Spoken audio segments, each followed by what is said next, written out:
Ready to navigate your world hands-free and stress-free. First things first, open up the Apple Maps app on your iPhone or iPad.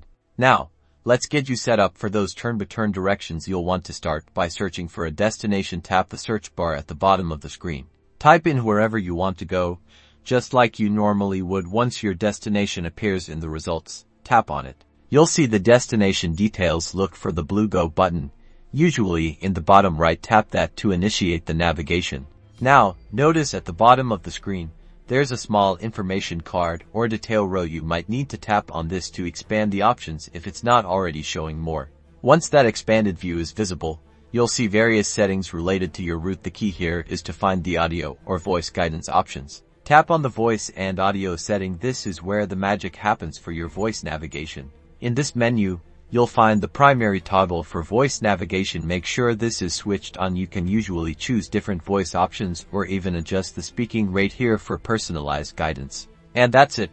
Apple Maps will now provide spoken directions as you travel, letting you keep your eyes on the road or your surroundings, and your hands free. Enjoy your journey.